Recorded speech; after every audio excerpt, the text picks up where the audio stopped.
di dashboard yang pertama, yaitu dashboard ini dirancang untuk melacak dan menganalisis jumlah produk yang terjual di berbagai daerah pada periode waktu tertentu.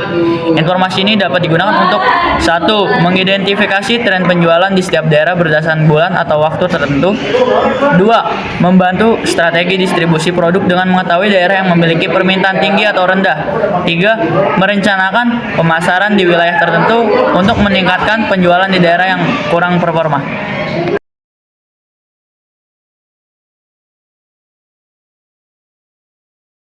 Di dashboard yang kedua ini, yaitu fungsi dari grafik. 1. Analisis penjualan per bulan. Grafik membantu melihat kontribusi setiap bulan terhadap total penjualan selama periode Mei sampai November. 2. Identifikasi bulan dengan penjualan tertinggi. Dari grafik, terlihat bahwa bulan dengan persentase terbesar yaitu 55% adalah pada bulan Juni, menunjukkan performa penjualan terbaik di bulan tersebut. 3. Evaluasi strategi penjualan. Data ini bisa digunakan untuk menganalisis strategi pemasaran pada bulan tertentu. Misalnya, mengapa penjualan di Juni sangat tinggi dibandingkan bulan lainnya. Selanjutnya 4, yaitu pengambilan keputusan bisnis. Dengan data ini, perusahaan dapat memfokuskan sumber daya atau promosi pada bulan yang cenderung memiliki penjualan rendah untuk meningkatkan performa. 5. Visualisasi yang mudah dipahami. Grafik ini mempermudah siapa saja untuk memahami data secara cepat dibandingkan hanya melihat angka.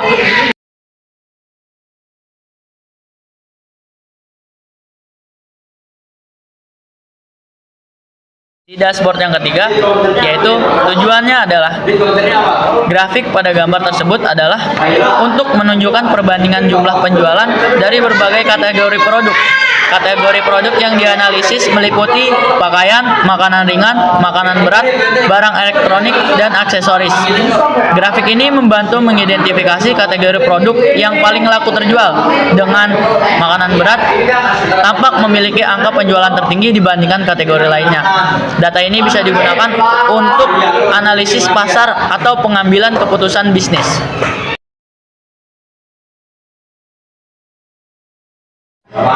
Di dashboard yang terakhir atau di grafik yang terakhir, grafik ini menggambarkan perbandingan kinerja antara sistem offline dan online.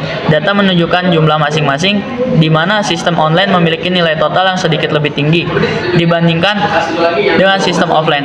Fungsi grafik ini adalah untuk memberikan wawasan tentang performa atau penggunaan dua metode tersebut. Yang keempat, yaitu fungsinya adalah untuk menampilkan perbandingan pendapatan tahunan antara tahun 2023 dan 2024. Grafik menunjukkan bahwa pendapatan tahun 2023 lebih tinggi dibandingkan tahun 2024. Hal ini membantu dalam analisis tren pendapatan perusahaan dari tahun ke tahun.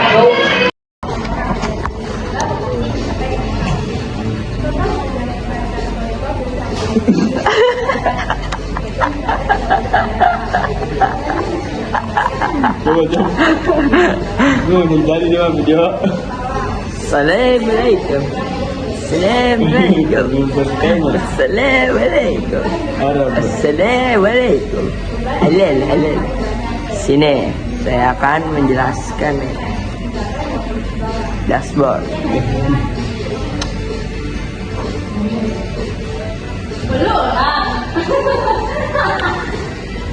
Gimana Pak? Saya akan menjelaskan tentang dashboard. Yang pertama ada Kongres of harga satuan. Paling tertinggi itu ada 14% dan 12%, 10%, 8%, 6%, 4%, dan yang terkecilnya ada 2%. Terus ini ujung ada lepon. Ya Allah, dapat gulangannya. Gitu. 8 tuh. Harus jadi. Nah, ini jumlah terjualnya nih kita. Jumlah terjualnya ada di lokasi Amerika Serikat, Bandung, Bekasi, Bengkulu, Cikarang, Depok, Jakarta. Terus jumlah diskonnya, diskon dashboard, penjelasan dashboard, dan order, dan jumlah terjual paling banyak adalah diskonnya ada 0,4, 0,35 itu diskon paling terbesar, ada 0,3, 0,25, 0,2, 0,15, 0,1, 0,5, 0,1 itu diskon paling terkecil. Dan di sini ada jumlah terjual dan diskonnya, ada 45,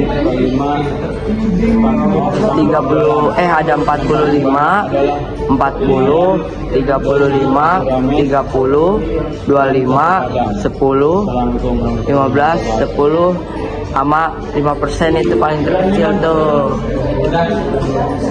Ini apa ini? Kanal penjualan ada 10, ada 15%, 10%, dan berikut adalah penjelasan rinci mengenai setiap bagian dari dashboard tersebut. Yang pertama, total penjualan. Salam dari Grafik Wijaya. garis di kiri atas. Grafik garis ini menunjukkan tren penjualan dalam kurun waktu tertentu mingguan berdasarkan angka 1 sampai 51. Sumbu Y menunjukkan nilai total penjualan dalam bentuk rupiah, sementara sumbu X menunjukkan minggu keberapa. Puncak grafik menunjukkan minggu-minggu dengan penjualan tertinggi yang kemungkinan terjadi pada minggu tertentu berdasarkan pola musim. Yang kedua, ID penjualan. Grafik batang horizontal di kanan atas. Grafik ini menunjukkan distribusi ID penjualan dengan jumlah yang berbeda. Sumbu X menunjukkan jumlah penjualan untuk setiap ID, dan sumbu Y menunjukkan ID penjualan yang diurutkan. Grafik ini berguna untuk melihat ID mana yang memiliki kontribusi penjualan tertinggi atau terendah. Yang ketiga, chart title. Diagram tree map di kiri bawah. Tree map ini menggambarkan kontribusi cabang penjualan terhadap total penjualan. Setiap kotak menunjukkan cabang tertentu, contohnya branch 1, branch 2, dan lain-lain. Dengan ukuran kotak menunjukkan proporsi penjualan yang dihasilkan oleh masing-masing cabang. Warna dan angka dalam kotak menunjukkan perbandingan lebih rinci, membantu identifikasi cabang yang paling dominan.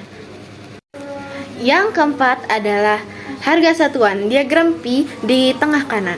Diagram P ini menggambarkan distribusi harga satuan penjualan berdasarkan kategori atau kelompok tertentu. Setiap bagian dari lingkaran menunjukkan proporsi penjualan berdasarkan harga satuan. Warna ini berbeda, mempermudah identifikasi kelompok harga yang lebih mensignifikasikan dalam total penjualan. Yang terakhir, yang kelima, jumlah terjual. Grafik garis di bawah tengah. Grafik ini menunjukkan tren jumlah barang terjual selama kurun waktu tertentu, mirip dengan total penjualan. Sumbu Y menunjukkan jumlah barang yang terjual, sementara sumbu X menunjukkan minggu 1 sampai 51. Tren menurun diikuti dengan beberapa puncak mengindikasikan fluktuasi musiman atau pengaruh promosi tertentu. Fungsi dashboard. Dashboard ini berfungsi sebagai menganalisis penjualan yang komprehensif untuk membantu pemilik bisnis memahami. Maknanya adalah tren penjual mingguan dan musiman. Cabang mana yang memiliki kontribusi penjualan paling besar, pola penjualan berdasarkan harga satuan, kinerja ID atau produk. Sekian dari saya. Terima kasih.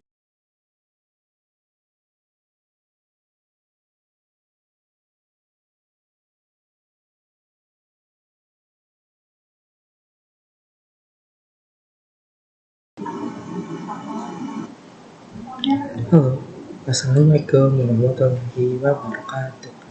Oke, hari ini saya akan mempresentasikan dashboard milik saya. Yang pertama, di sini saya memiliki master data. Selanjutnya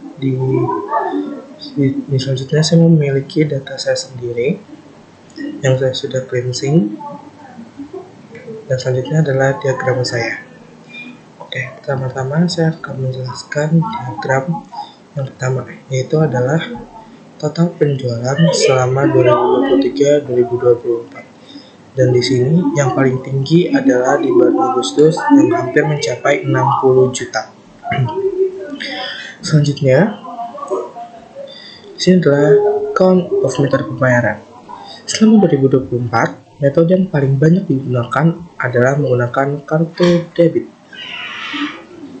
dibandingkan metode pembayaran lainnya.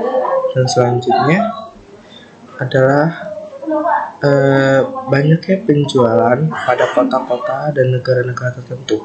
Yang paling banyak adalah Jakarta yang mencapai 0,577. Selanjutnya adalah sales yang paling tinggi adalah MM89 di bulan Agustus yang mencapai penjualan hampir 20 juta lebih. Dan selanjutnya adalah total penjualan 2023 dan 2024. Dan di 2023 ini mencapai 90.577.600 rupiah. Dan sementara itu di 2024 penjualan hanya mencapai 32.688.600 rupiah. Mungkin oke Bapak, terima kasih. Mungkin segitu aja presentasi dari saya. Wassalamualaikum warahmatullahi wabarakatuh. Assalamualaikum warahmatullahi wabarakatuh. Saya di sini akan menjelaskan dashboard tentang rata-rata harga satuan, rata-rata diskon, total penjualan terbanyak, total pembayaran. Dashboard rata-rata harga satuan sekitar mulai dari 12.500 sampai 17.000. Dashboard rata-rata diskon yaitu sekitar 1,5% sampai 0,5%. Dashboard total penjualan yaitu sekitar 128.325.200 rupiah. Dashboard total penjualan terbanyak yaitu sekitar 43% penjualan terjadi. Dashboard total metode pembayaran total dari makanan berat tahun 2023 sampai 2024 sekitar 34%, makanan ringan 9%, dan aksesoris sekitar 13%. Sekian dari saya, terima kasih.